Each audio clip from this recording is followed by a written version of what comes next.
Okay, welcome to the latest edition of the Iscah Q&A video series. This week we have a bumper 18 questions for you. We're talking about accountants, IT occupations, teachers, 485s, the points test, citizenship and lots more. So hopefully this helps you. We've taken a number of questions from our Facebook page over the last 3 or 4 weeks, edited them slightly to give them some context, and we're going to go through our answers for you today. Okay, first question. Hi Iscah, I've completed a degree in IT and I've been assessed as a developer programmer from the ACS. I've got 60 points, so if I apply for an EOI for a 189 visa at 60 or a 190 visa at 60 plus 5, how long will it take for an invitation? Okay, so 60 points isn't going to get an invite for that and SCO coding, there's too much demand. 65 points will, so really you've got to improve your English in order to get an invite for the 189. You need extra points, certainly more than 60 points. If you want to apply for the 190 visa, New South Wales are not inviting people at 60 plus 5, in other words 65 as a total, unless they've got at least 10 points for work experience and 10 points for English. If that's the case, they're taking about 5 to 8 weeks for an invite at the moment. Okay, next question. How much time for an RSMS invite at the moment, or RSMS processing at the moment? Okay, so the direct entry pathway at the moment is 9 months. We're seeing February 2016 cases picked up, and generally there's a month or two processing after that, so around 9 months. There's a few back to December 15, but generally they're now allocating February 16 cases.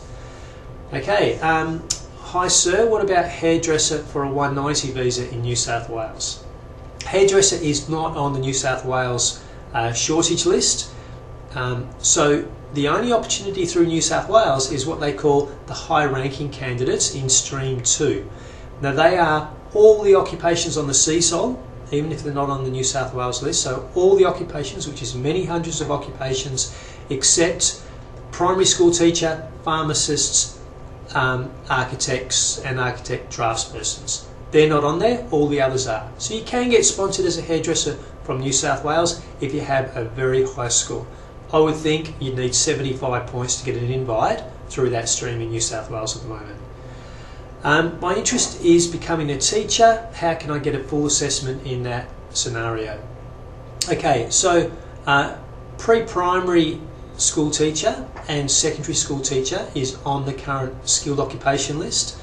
So to get a skills assessment in those occupations, you need the equivalent of an Australian bachelor degree and you need a postgraduate teaching qualification as well, like postgraduate certificate or postgraduate diploma in secondary or early childhood pre-primary education. If you've got those, then you can get assessed as a teacher, depending on the content of that postgraduate qualification, or a full bachelor degree in education if you've already got a teaching type qualification. Hi Iscah, can you please tell me what's the requirements for the 485 visa as a cook? Okay, cook is not on the skilled occupation list, so really you're talking about chef. To apply as a chef, you need to meet the 2-year study rule, so 2 years all related to the profession of being a chef. You also need to have, if you're doing the IELTS test, a 6 average with at least 5 in each component. And you need to have 360 hours of kitchen experience that's related to cooking, chef, etc. Then you can get your skills assessment, and that's part of the process of applying for the 485 visa. Okay, I finished my study and tried to obtain PTE 7s to apply for the 189 visa. I also want to add 5 points for my husband. Does he need to undertake the IELTS test as he has 6 years studies in English during his pharmacy studies? Okay, so you want to apply for the 189 visa. If you want partner points for that, your partner has to be skills assessed in an occupation on the skilled occupation list. You're saying your husband studied pharmacy. No pharmacy occupations are on the skilled occupation list, therefore he can't give partner points. Therefore it's really irrelevant about his IELTS because he just can't give partner points at all. If you apply for 189 visa, your partner has to have an occupation on the same list as you. Okay, I've applied for the 485 graduate visa in September 2016. The new points test changes that are proposed, do they affect the 485 visa? Okay, simple answer, they don't. all the proposals are to do with points test changes. The 485 is not a points test, and so the proposals are not affecting the 485 criteria. So you've already lodged your application, the criteria will not change for you. Okay, good afternoon. I've been offered a 2-year job contract in accountancy. Which visa am I eligible to apply on that basis? My graduate visa is about to expire. I've got 65 points for a 189, also waiting for a 190, hoping to get an invite.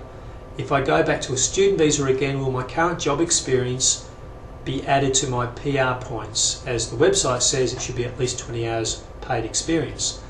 Okay, so if you have a job offer, you might want to go company sponsorship, 457 temporary work visa, or 187 if you're in a regional area, if it really is an accountant, not a bookkeeper, not an accounts clerk, but an accountant. In terms of if you went back onto a student visa and you wanted to claim work experience points later on, you're right, 20 hours a week is what you need. You'll have a restriction on your student visa of 40 hours a fortnight. You can't breach that. If you breach your student work conditions, you can't count the hours later on for work experience points, so you need to be careful there. Okay, I attained my PR under 189 in August this year. I had previously arrived in June 2010 as a student, completed my bachelor degree in accounting. I've now been away from Australia for not more than a year with my overseas trips. When will I be eligible for citizenship? Okay, so there's really 4 simple rules for citizenship. You need to, 4 years ago, you need to have been either living in Australia on a visa, or you need to have held a visa if you're overseas 4 years ago. Also, in the last 4 years, you have to have lived in Australia for at least 3 years in total.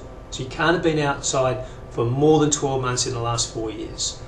Thirdly, you have to obtain your permanent residence at least 12 months ago. And lastly, in the last 12 months, you can't have been outside Australia for more than 3 months. If you can tick off all those 4 things and you've never been unlawful in Australia, you would normally be eligible for citizenship.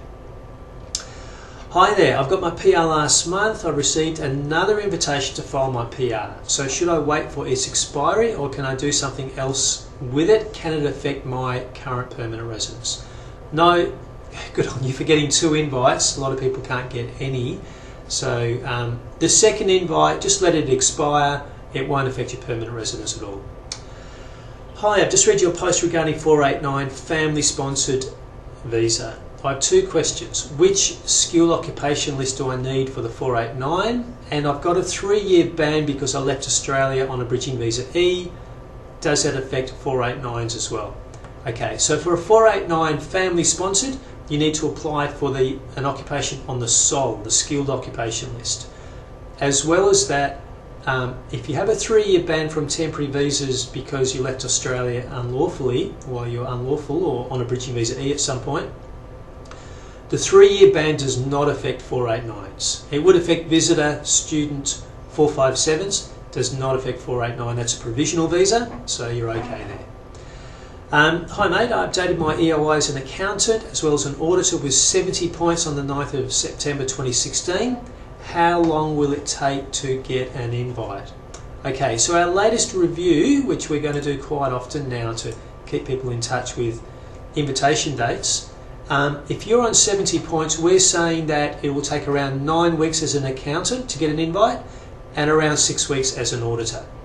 So coming up soon, if you're on 70 points now, that's excellent. Okay, do you have an office in Sydney? How much do you charge for a consultation? We're based in Perth. We've got around 320 clients all around Australia and all around the world. We do Skype consultations for people who are not able to come to us in our office. On the Skype consultation, we'll go through your whole picture, we'll show you the criteria on the screen, we'll talk through your issues, and then we'll give you a copy at the end about what you can and can't do. As I said, we charge $220 for a consultation, and then if you later use us for a visa application, that amount gets deducted from the fees that we quote you if you want help managing the application. But the consultations are really just to tell you what you can and can't do. Make sure you have a really good picture of it. You certainly don't have to use us to manage your case, but later on if you want some help, we'll do a really good job managing the process for you. Okay, I have half siblings from my father who has passed away. In this case, as they have a different mother, should I give information about them in my visa application? It asks about brothers and sisters. Yes, if they are your half siblings through your father, you must put them on your application because they are your siblings. Technically, they wouldn't count against your mother under the balance of family test because they're her stepchildren, but they are your blood relatives. So your application, you must declare them on the application, but they won't adversely affect your mum when she later, if she wants to come here on a parent visa. She doesn't have to count those kids in the balance of family test. Okay, hi Iscah. I'm currently looking at the opportunities for accountant and how many points they require, 65, 70 or 75. Okay, 75 you get an invite straight away. 70 points, we're saying about 9 weeks for an invite. 65 points, look, there's a long queue of people in front of you if you're looking at 65 points. More importantly, if you lodge at 65 points now, if they do get down to 65 points for invites, they're going to be looking at people in October last year, because that's the last time they invited 65 point people. So an EOI now at 65 is not going to get an invite this program year. It may never get an invite. So you really need to get to 70 or 75 points. Hi, I'm on a 457. I've been working 9 months in a restaurant as a chef in WA. I want to know if the company sell or change the owners, what will happen to my visa? Is there any option to then gain permanent residence if they close the business?